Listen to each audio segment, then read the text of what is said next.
신약 인물 바로 만나기 네 번째 우리가 만나기를 원하는 사람은 우리 한번 따라 보실까요? 거룩한 사역의 후원자. PB는 뭔가 하실 수 있는데 좀 여러분 기억하시라고. 네, PB 말했네. 한번 해보실까요? PB. 네, 성경에는 누구로 나옵니까?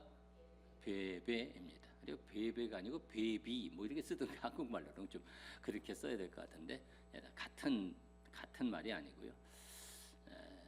이 시몬 또 뭐 마리아 이런 이름이 외국에 흔히 쓰는 이름이잖아요. 굉장히 흔한 이름인데 이 베베 하면 좀 이상하지만 피비라는 이름은 이제 외국에 꽤 쓰는 이름입니다. 좀 이렇게 귀여운 또는 품이 있는 그런 여성 이름으로 좀 베베하면 이상하지만 피비는 좀 많이 쓰는 이름이고, 여러분 좀 인상 깊게 기억하시라고 제가 이렇게 한번 적어 봤고요. 여기 나오는 여인 이 베베는 어떤 여인이었을까? 로마서 우리 16장 1절, 2절, 2절 말씀을 보았는데, 지난 시간에 구레네 시몬은 성경에 이제 크게 이제 두 군데 나오는 사람이거든요. 그런데 이 베베라는 여인은 여기 로마서 16장 1절, 2절, 2절에만 나옵니다. 굉장히 중요한 인물입니다. 2절 나오지만 굉장히 중요한 인물이고요. 로마 편지 16장 굉장히 긴 편지잖아요. 맨 마지막에 이 안부를 하는데 사람 이름이 한 30여 명 안팎으로 이렇게 나옵니다. 받는 사람 또 이제 보내는 사람 나와서 한 거의 40명 나오는데, 받는 사람 이름이 한 20여 명 뭐 이렇게 나오거든요. 그 중에 나오는 한 인물이 이 베베라는 여인인데, 되게 많은 사람 이름이 나오니까 여러분 이제 로마서를 읽으시면서 16장 오늘 말씀 나오는 이 말씀을 읽으면 사람 이름이 많이 나오거든요. 그러면은 뭐 그냥 사람 이렇게 사람이 많구나 하면서 안부했구나 이렇게 그냥 넘어가실 수 있는데, 그 중에 아주 중요한 사람들이 많아요. 근데 그 중에 탁월한 사람, 아주 주목해야 될 사람이 바로 여기 나오는 베베라는 사람입니다. 아주 중요한 사람입니다. 그래서 이 인물을 우리가 좀 만나보려고 합니다. 이 사람에 대한 책도 많이 썼고요. 제가 이제 그림을 하나 준비를 했는데, 이 그림이 이 여인에 대한 책을 쓴 에모리 한 신약학 교수가 그 그림을 이게 이제 90년 한 100년 되는, 그러니까 예수님 시대의 초대교회 시대의 그림이거든요. 이게 라임 나무에다가 그린 그림인데 지금도 잘 복원이 돼가지고 한 여인, 이게 베베를 그린 건 아니고 성경에는 인물을 어떻게 나왔는지 이게 안 나와 있으니까, 그런데 로마의 귀부인의 모습을 그린 그림입니다. 굉장히 희귀한 그림인데 그 그림을 이제 에모리 교수가 이제 그 책에 이렇게 실었더라고요. 그래서 이 그림입니다. 여러분 보시면 어때요? 현대인하고 뭐 비슷하죠? 근데 우리가 지금 많이 그 외국 사람의 미적 그런 관점을 많이 갖고 있어가지고 우리 동양의 미하고는 좀 다르죠. 그런데 보면 지금 현대 여인의 아름다운 그 모습하고 좀 모습 비슷하죠. 눈도 크고 눈썹도 시커멓고 코도 높고 그렇습니다. 그리고 머리에는 금으로 된 금칠하에 있는 그런 관 같은 거를 쓴 뭐 2000년 전에 그런 그림인데 잘 남아 있는 복원된 당시 여인, 아마 이런 모습이었을 수 있겠죠. 로마 여인의 그림입니다. 여러분 이제 기억하시라고, 좀 인상 깊게 기억하시라고 제가 그림을 하나 여러분들에게 보여드렸고요. 자, 이 여인이 왜 제가 소개를 중요하게 하는 여인이냐면, 여러분 당시 성경을 우리가 말씀을 읽을 때 여러분 성경을 이렇게 읽으시면서, 여러분 성경 많이 읽으시기 바랍니다. 아멘 좀 크게 합시다. 성경을 좀 많이 읽어야 되고요. 읽는 게 제일 중요해요. 성경 공부하는 방법, 성경이 뭐 어떻고 뭐 그거보다 성경 많이 읽는 게 제일 중요한데, 근데 크게 보면 성경을 제대로 읽고 우리가 은혜를 받기 위해서는 두 가지로 하는 거예요. 하나는 뭐냐면 성경 속으로 들어가고, 성경 속으로 그 세대가 이렇고 이 말씀이 이렇고 그래서 성경 속으로 들어가고, 그 다음에 그리고 끄집어내서 내게 적용을 하는 거예요. 내게 가져오는 거예요. 이 두 가지가 다 이루어져야 되고, 사실은 둘이 좀 분리돼서 정확하게 이루어져야 할 필요가 있거든요. 그래서 2000년 전에 그 상황 속에, 그 시대 속에 어떻게 이루어졌느냐, 이런 부분을 아는 것이 사실 간과할 수 없는 아주 중요한 부분이 됩니다. 당시 성경이, 이 성경이 로마서 무슨 고린도전서 이제 이거는 성경이 편지입니다. 편지. 그 편지가 그 교회에 전달이 된 거예요. 어느 교회? 로마 교회에 전달이 됐습니다. 이 로마 편지를 누가 썼어요? 바울 사도가 썼습니다. 바울 사도가 어디에 썼냐면 고린도에서 로마로 편지를 보냅니다. 그러면 이 편지가 로마에 어떻게 전달됐을까요? 그들이 어떻게 로마서를 보게 됐을까요? 인터넷? 우체부? 사람이 전달한 겁니다. 사람이 전달을 한 거예요. 그리고 그 사람이 그 편지를 가지고 가서 잘 가져가야 되겠죠. 예? 이게 복사본이 있는 게 아니에요. 이렇게 다 이렇게 써가지고 그래서 사람에게 주면 사람이 그것을 전달해야 하는 거예요. 그러니까 믿을 만한 사람이 어디 가서 뭐 여기 흘려버리고 뭐 잃어버리고 뭐 실수하고 이런 사람 할 수 있겠어요? 그런 사람 안 되죠. 믿을 만한 사람, 철저한 사람, 그런 사람을 맡기면 그 사람이 가서 이 성경, 이 편지는 어떻게 하냐면은 대부분이 가져간 사람이 낭독을 해요. 그 앞에서 낭독을 해요. 회중 앞에서 낭독을 합니다. 그러니까 그 이제 편지를 다 일일이 써가지고 거기 뭐 파피루스나 뭐 가죽이나 이런 데 썼기 때문에 이게 잘 읽기도 어려울 수 있거든요. 그러니까 이게 앞에서 낭독을 해요. 여러분, 우리 헌신 예배 드리면 성도들 나오셔서 성경 봉독하시죠? 성경 봉독하는 거 쉬워요? 어려워요? 쉬우시구나. 네. 그런데 보면은 막 그냥 어떤 때 막 이렇게 떨려, 목소리도 떨리고 그 성경 한 구절 읽는데 굉장히 어렵게 생각하고 부담도 갖고 근데 진짜 잘 읽는 분도 있고 다 잘 읽으시지만 근데 특별히 잘 읽는 분이 계시죠? 제가 이제 설교가 방송 나가고 뭐 이렇게 하고 있는데 옛날인데 어떤 분이 우리 성도에게 그런 얘기를 전달했다고 하더라고요. 참 당신 교회 목사님은 성경을 그렇게 많이 읽는데 한자도 안 틀리고 어떻게 그렇게 성경을 잘 읽냐고.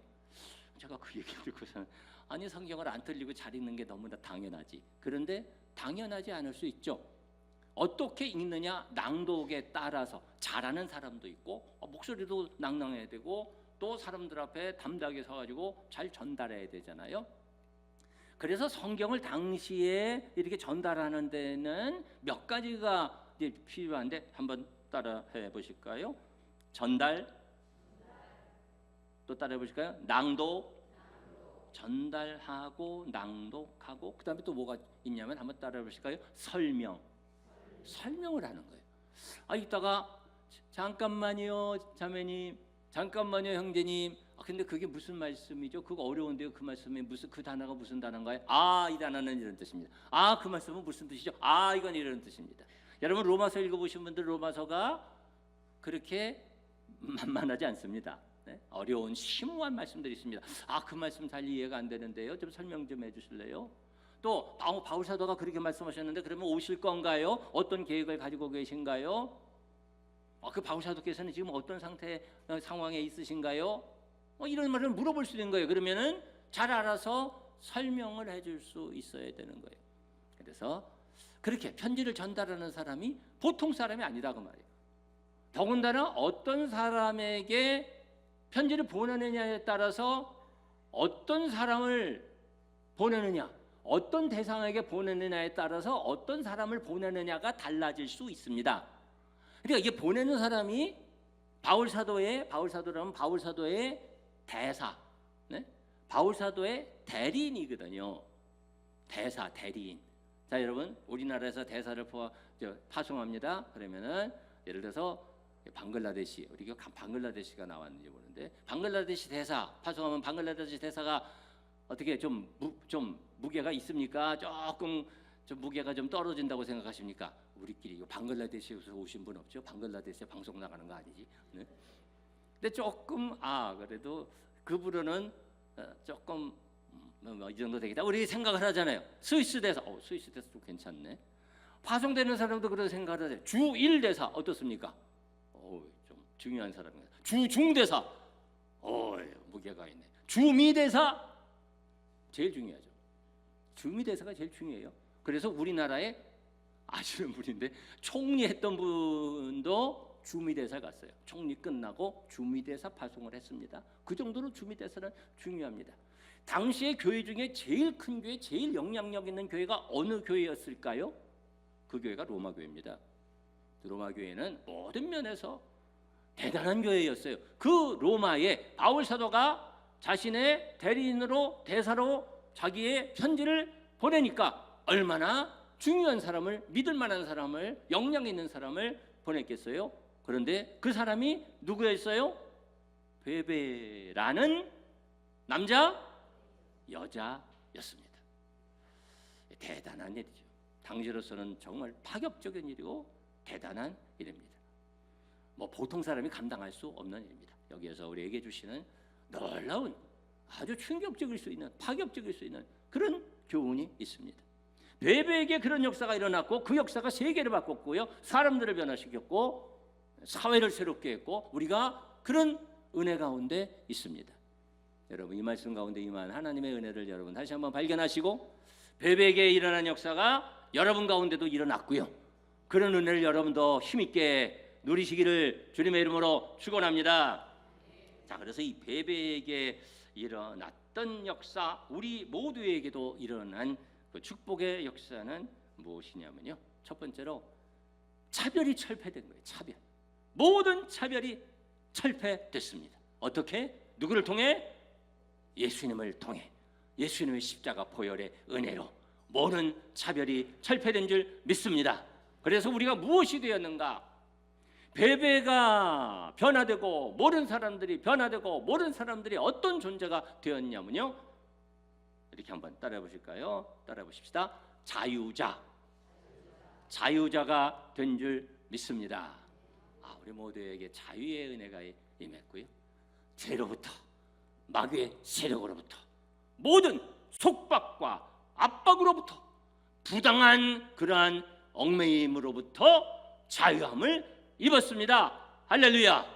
그래서 참 자유의 소식이 전파됐고요, 그리고 우리가 자유를 얻게 된 것입니다.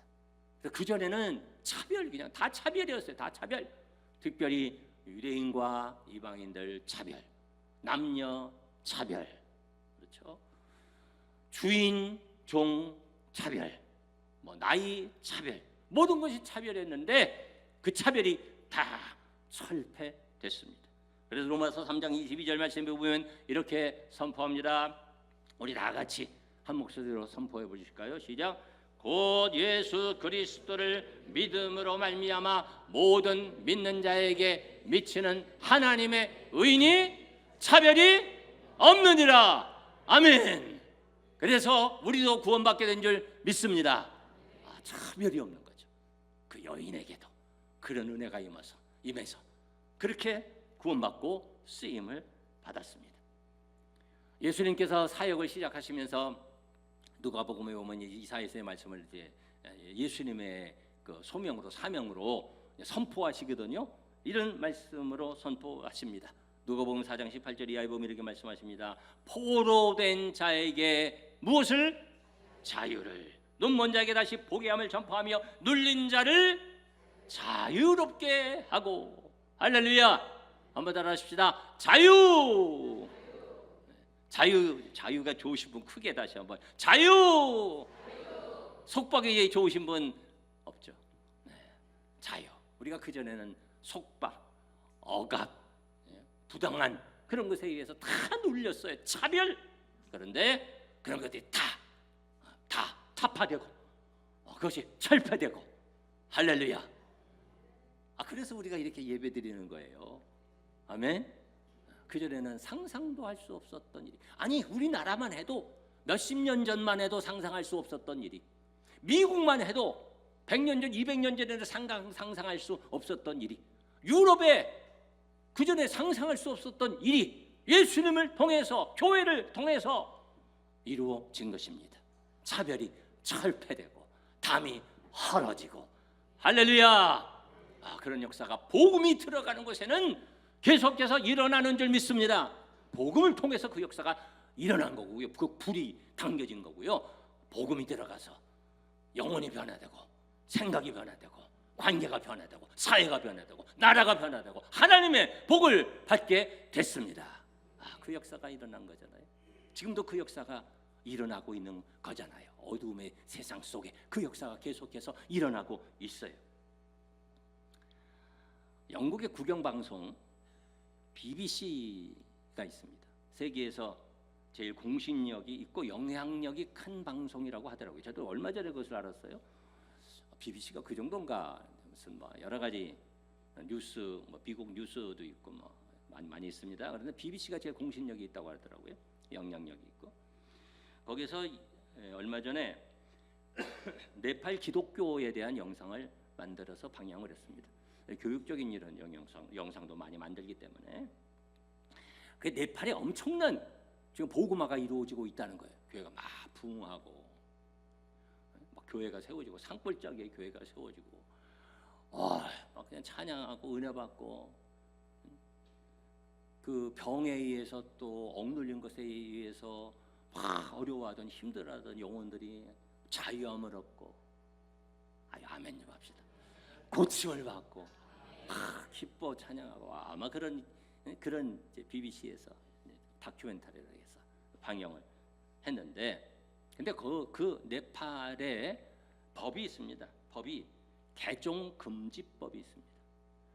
그러니까 그들이 어떻게 교회를 오냐면 그냥 오는 거예요. 듣고 오는 거예요. 오고 은혜를 체험하는 거예요. 그러면서 부흥이 되는 거예요. 선교사들이 예수님 믿으세요 교회에 오세요 하면 잡혀요. 그리고 5년형을 받아요. 전도를 적극적으로 못해요. 우리 어제도 뭐 전도하고 이번 토요일날 전교인 전도하는데 여러분 다 오실 줄 믿습니다.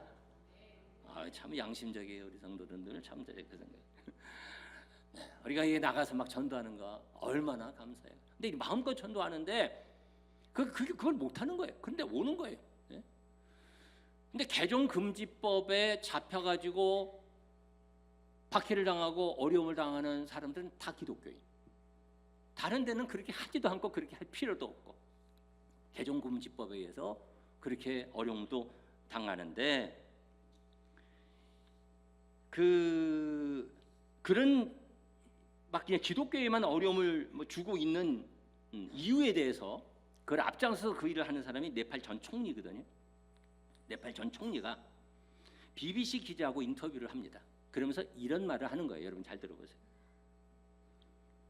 그 전 총리 박해하는 앞장서는 법도 만들고 그 앞장서는 전 총리가 뭐라고 그러냐면 이 산불이 멈추지 않으면 우리가 기독교 이제 처음에 막 복음 증거될 때 그때 그 현상을 들불이라고 그러거든요. 와 들불처럼. 근데 그 총리는 산불이라고 하는 거예요.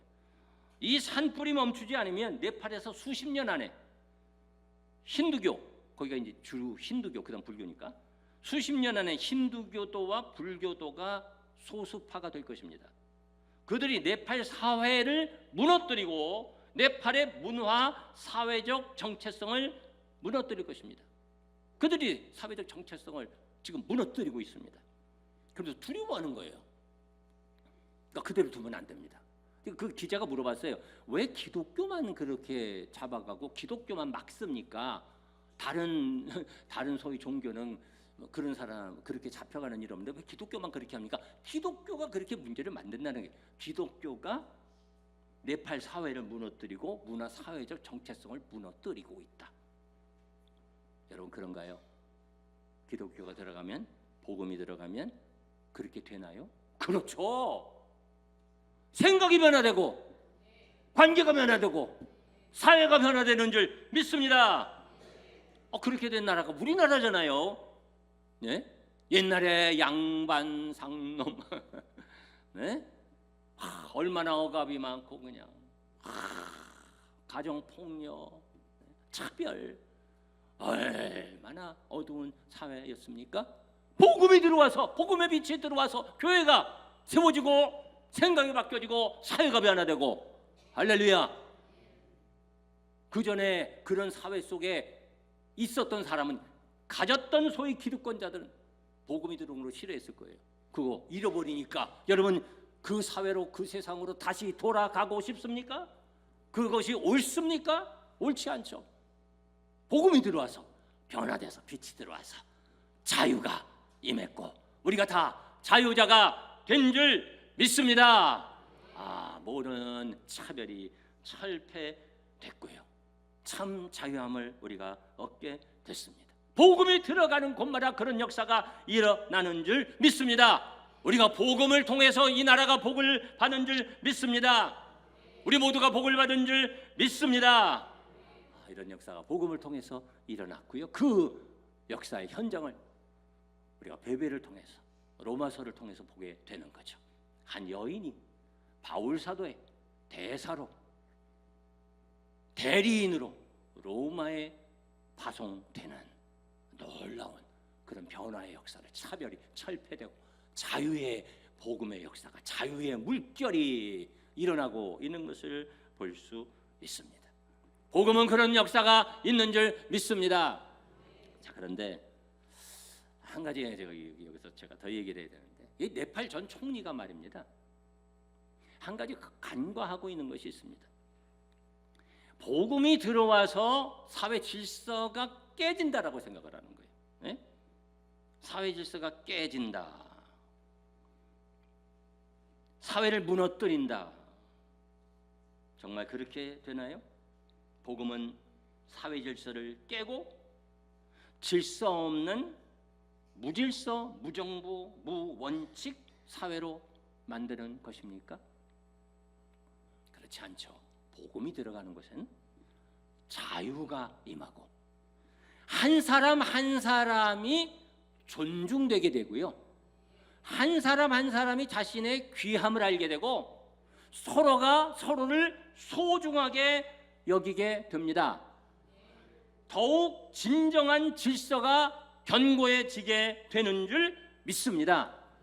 그래서 성경에 보면은요, 이제 다 자유니까 모든 질서 없어졌다, 다 그냥 다 똑같다 이렇게만 얘기하는 게 아니잖아요. 로마 사회에 성경에서는 주인들에게 권면합니다. 주인들아, 종들을 하나님 앞에서 대하라. 형제로 대하라. 하나님이 책임을 물으신다. 그리고 종들에게 말합니다. 종들아, 주인들을 겉으로만이 아니라 중심으로 섬겨라. 그리스도께 하듯 하라. 사회 질서 막 깨져서 무질서하게 되는 게 아니에요. 가운데 서로 존중하고 그러면서 서로의 그 가진 것을 다 발휘해서 그 사회를 아름답게 세워가라고 말씀합니다. 부모 자녀의 관계도 깨지는 것이 아니라 더 소중한 관계가 됩니다. 부부도 그렇습니다.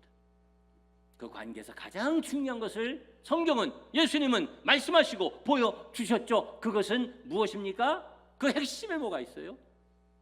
그렇죠. 한번 따라 보실까요? 사랑인 줄 믿습니다. 하나님의 세상을 이처럼 사랑하사. 예수님, 독생자 예수님 주신 거잖아요. 누구든지 믿으면 구원을 얻도록, 죄에서 해방되도록, 자유함을 얻도록. 우리 하나님 우리를 사랑하신 것처럼 우리도 서로 사랑하는 것이 마땅한 줄 믿습니다.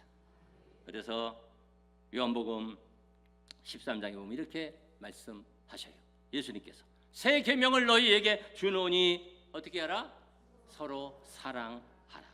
내가 너희를 사랑한 것 같이 너희도 서로 사랑하라. 너희가 서로 사랑하면 이룰 수 모르는 사람이 너희가 내 제자인 줄 알리라. 우리가 그렇게 주님의 사랑을 받아서 우리 주님이 다 그렇게 사랑하시는 소중한 존재잖아요. 그것을 깨닫고 서로를 소중하게 여기고 존중하고 사랑해야 할 줄 믿습니다. 우리 모두가 그 안에서 우리 주님의 참 자유를 누리는 은혜가 있기를 주님의 이름으로 축원합니다. 베베에게 임한 은혜, 장벽이 철폐되고 참 자유가 임했고요. 자유자가 됐습니다.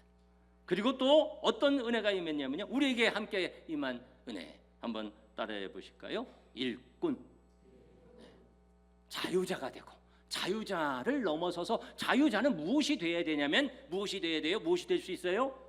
일꾼이 될 수 있습니다. 일꾼이 되어야 합니다. 오늘 로마서 16장 1절 말씀을 보니까 이렇게 말씀합니다. 내가 갱그레야 교회에 무엇으로? 일꾼으로 있는, 근데 과거로에 뭐라고 그랬어요?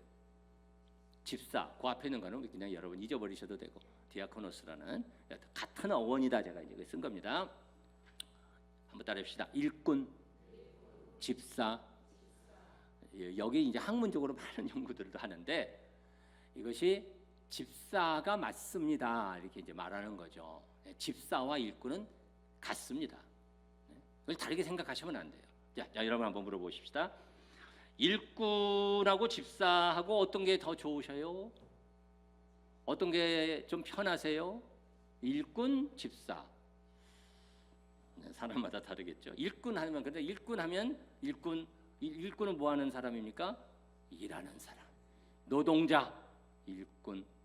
우린 일꾼입니다. 그러면 아이고 부담스러워. 그렇게 생각할 수도 있을지 모르겠어요. 집사하면 집사, 직분.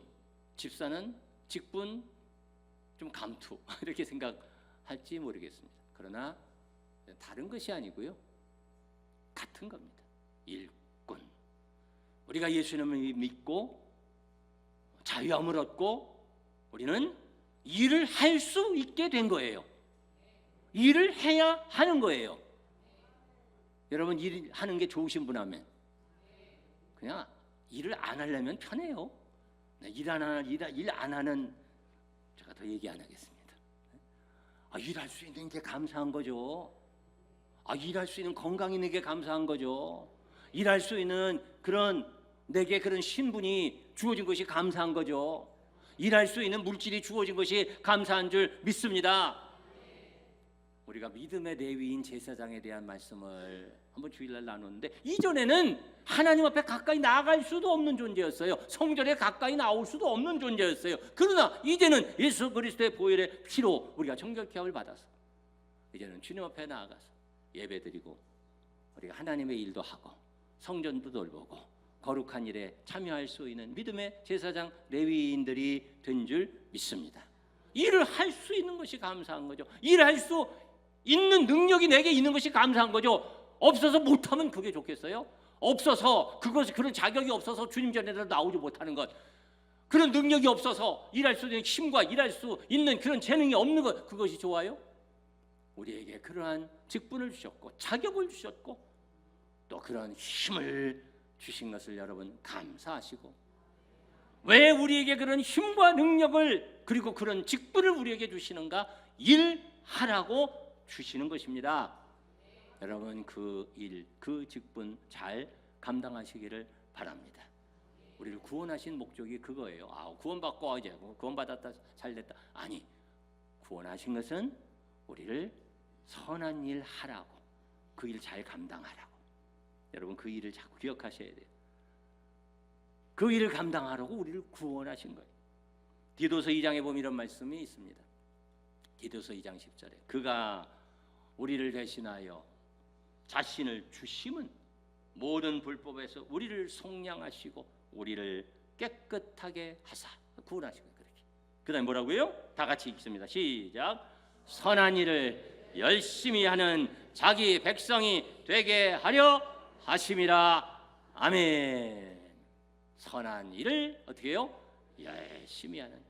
여러분 선한 일을 열심히 하는 하나님의 사람들이 되시기를 바랍니다. 그렇게 열심히 하라고 우리에게 은혜 주신 거고요. 하나님 앞에 나오게 하신 거고요. 그렇게 열심히 충성하면 우리 하나님께서 우리에게 더 큰 은혜와 복을 주신다고 약속하셨어요. 그 복을 누리시기를 바랍니다. 디모데전서 3장에 보면 이렇게 말씀합니다. 집사의 직분을 잘한 자들은 아름다운 지위와 그리스도 예수 안에 있는 믿음의 큰 담력을 얻느니라. 할렐루야. 믿음의 부자가 되게 하시고 그리고 아름다운 이름을 주시고 하나님의 주시는 복을 누리게 하시겠다. 할렐루야. 우리에게 그 직분을 주셨고요. 여기 일꾼이라고 그랬는데 일꾼과 집사는 같다고 했습니다. 사실 성경에 나오는 이 신약에 나오는 모든 직분은 집사에서 시작합니다. 초대교회 7 집사가 있었고요. 네? 집사에서 다 나오는 거거든요. 7 집사님들이 얼마나 대단했어요. 베베를 집사라고 한 것입니다. 이게 굉장히 신학적으로 많은 논쟁도 있는, 그래서 여기도 일꾼으로 했지만 원래는 집사가 맞아요. 집사는 일꾼이기 때문에 큰 일꾼이라는 거예요. 큰 일꾼. 베베를 그렇게 세운 거예요. 그렇게 되는 거예요. 누구든지 그렇게 되는 거예요. 은혜를 받으면 그렇게 되는 거예요. 할 수 있는 거예요. 우리에게 그러한 직분을 주셨어요. 자격을 주셨어요. 능력을 주셔요. 여러분, 선한 일 잘 감당하는 여러분들이 되시기를 바랍니다. 그리고 세 번째로 한번 따라해 보실까요? 후원자. 베베는 후원자였습니다. 2절 말씀, 오늘 본문 2절 말씀에 이렇게 말씀합니다. 너희는 주 안에서 성도들의 합당한 예절로 그를 영접하고 무엇이든지 그에게 소용되는 바를 도와줄지니. 어려운 막 과정 거쳐서 로마까지 갔으니까 그를 도와줘라. 이는 그가 여러 사람과 나의, 잠깐만요, 내가 보낸 그 구절 안 가지고 있나? 여러 사람과 나의 보호자. 우리 성경에는 그렇게 보호자로 되어 있는데, 이제 성경, 이제 우리 이제 하나님 말씀, 성경이 우리 원어가 하나님 말씀, 헬라어 원어 하나님 말씀이거든요. 근데 이제 번역하면서 조금 아쉬운 부분들이 있어요. 많이 조금 아쉬운 건 아니지만, 이제 보호자라고 번역을 한 이 부분은 프로스타티스, 프로스타테스 뭐 약간 헷갈리는 부분이 있어서 한번 따라해 보십시다. 후원자. 원래 후원자라는 뜻입니다. 후원자. 보호자라는 건 앞에서 이렇게 막는 거잖아요. 막아주는 거죠. 아니, 베베가 무슨 여자 무슨 격투기 선수도 아니었을 것이고, 보호자라고 하면 조금 오해할 수 있고, 후원자는 뒤에서 지원하는 거잖아요. 그래서 영어 성경에는 다 후원자입니다. 영어 성경에는 다 후원자, 돕는 자, 또 후견인, 이렇게 번역이 되어 있는 말씀이고요. 그렇게 있는 게 맞습니다. 그래서 이제 앞으로 여러분 성경 읽으실 때 그렇게 읽으시면 돼요. 그가 여러 사람과 나의 누가? 후원자가 되었습니다. 베베는 자신의 가진 것으로 하나님의 사역을 위해서, 교회를 위해서, 바울 사도를 위해서 열심히 후원하고 도운 사람이었습니다. 할렐루야. 여러분, 그런 사람들이 되시기를 바랍니다. 일꾼으로 삼아주셔서 은혜 받고 열심히 하고, 그리고 주신 재능과 주신 물질과 주신 시간으로, 베베는 그런 거죠. 바울 사도시요, 제가 당신의 일을 위해서 무엇이든지 돕겠습니다. 무엇이든지 하겠습니다. 말씀하세요. 당신이 일할 수 있겠어?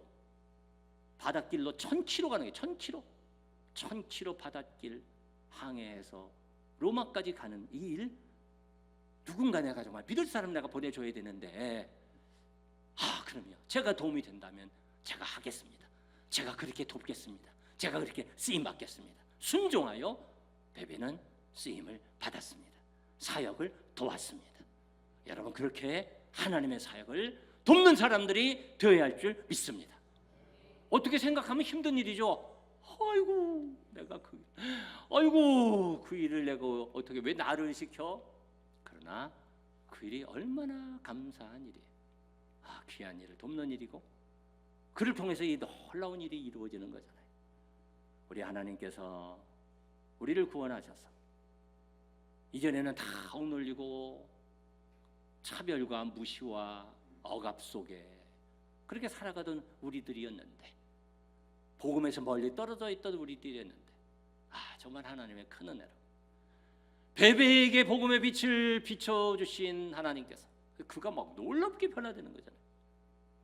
여러분과 우리의 그 복음의 빛을 비춰주셔서 자유를 얻게 하시고, 할렐루야, 구원받게 하시고, 이 나라가 복음을 받아들여서 이렇게 하나님의 복을 누리게 하시고, 자유롭게 하시고, 할렐루야, 선한 일 감당하게 하시고, 우리 하나님께서 우리에게 주신 것이 너무나도 많잖아요. 우리는 그 주신 것으로 마음껏 쓰임받는 것을 즐겨해야 할 줄 믿습니다. 그렇게 쓰임받고 하나님의 일을 위해서 도와드릴 것은 도와드리고 앞장서서 그 일을 감당하는 우리 성도들 될 수 있기를 주님의 이름으로 축원합니다.